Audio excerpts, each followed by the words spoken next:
got back from ground zero. A lot of kids over there freezing their asses off. If you got something to spare, take it over there. Those kids need it more than you do. And just because you haven't got any kids' clothes doesn't get you off the hook. Give whatever you got.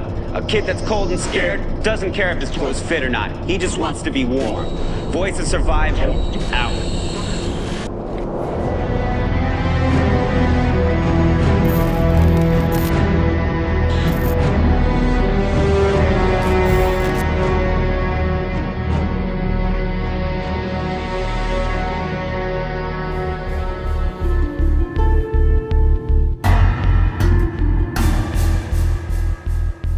Decision-based games have risen in popularity since gaming's early days. We've gone from, do I go left or right, to, who do I sacrifice in order to appease the Walking Dead decision demons? In the early to late 2000s, the industry was starting to experiment more and more with morality, and how decisions could affect your character's appearance, as well as the story being told. Greetings, we're your conscience. Good and evil. Yin and yang. Black and white. Fable comes to mind almost immediately, but the PlayStation 3, still looking to establish itself with exclusive titles after only a few years on the market, got one of the more interesting examples of this concept in the form of inFAMOUS.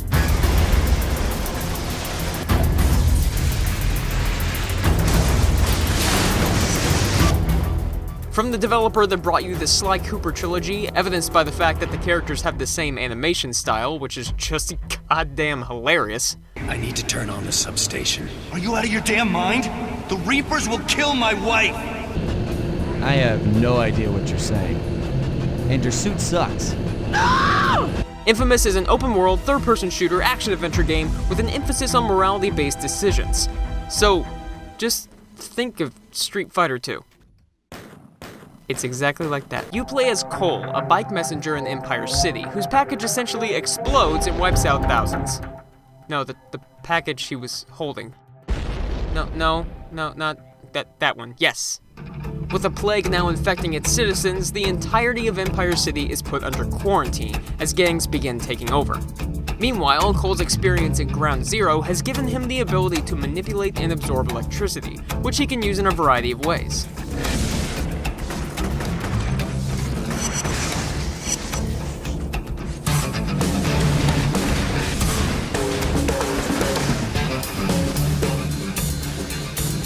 Now, at its core, inFAMOUS is a third-person shooter with an emphasis on mobility. In fact, whenever you gain new skills by restoring power to a district, these new abilities allow Cole to take out enemies more easily, or get around Empire City through less traditional means.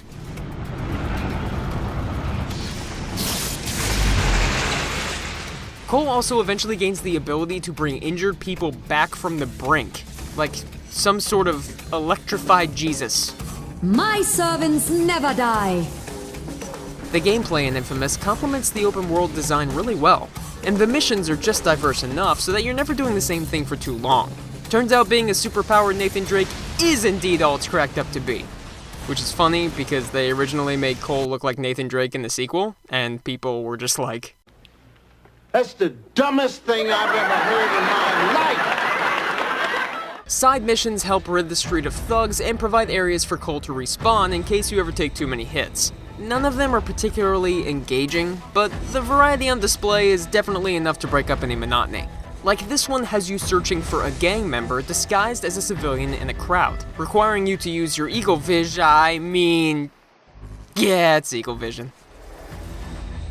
Or having a dude taking pictures of you blowing up cars who is just so goddamn excited to be here. Awesome, just need a couple more pictures. Now that also somehow removes crime from the area, so okay. Now who can argue with that? And of course, being the developer of Sly Cooper, they had to include a stealth mission or two. Sneaking like a little sneaky man. inFAMOUS also sports one hell of a setting. Empire City is mostly in shambles, but its characters and dialogue go a long way to selling you on the fact that yes, you are not in a safe place. And no, the people here are not okay. In fact, they're kinda pissed. Dustmen place surveillance equipment on my building, deal with it.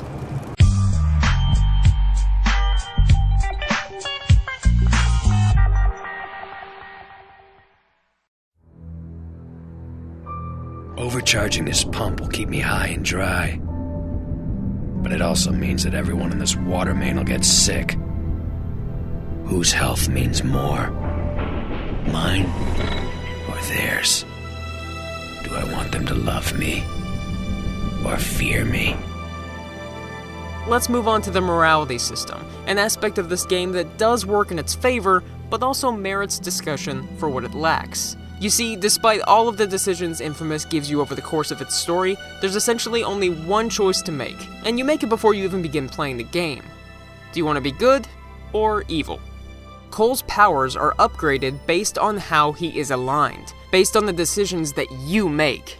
For example, if you choose to be evil, your powers are usually much more chaotic. Whereas abilities tied to the Paragon are more passive, maybe levitating enemies or doing less splash damage overall. But here's the rub. The only way to increase the potency of these abilities is to indulge in one specific side of the morality meter, to essentially align yourself with either the angel or the devil on your shoulder the whole time. In this way, all of your choices are essentially made for you, and the game knows this. The vast majority of decisions feature no gray areas. One is evil, the other's good. And considering there are no rewards for remaining neutral, you're gonna align with one side the whole way through if you want any new powers. They might as well just have a message at the beginning of the game like, "Yo, listen up. Are you a selfish dickbag who wants everyone to die because you now see yourself as a god among men? Or do you want to be Gandhi on steroids with the ability to manipulate electricity?" I understand that the whole system is oversimplified for the sake of enjoyment, and yeah, even replayability. But what we have here is the illusion of choice, and it makes these moments a lot less impactful. How it should be. So let's get to the heart of the matter.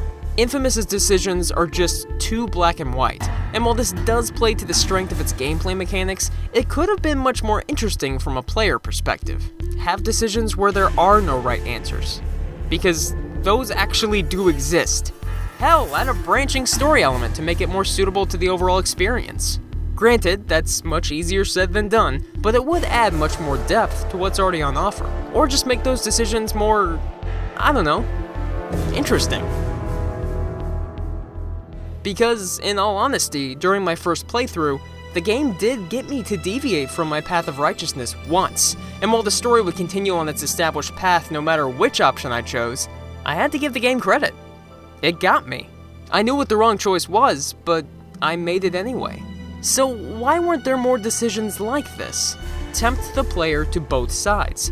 Give me a reason to do something other than just being evil for evil's sake. Here's a good idea. Have a point. Like, okay, take a look at this mission, for example. Reapers planted a bomb at the police station. It could go off at any time. You need to defuse it.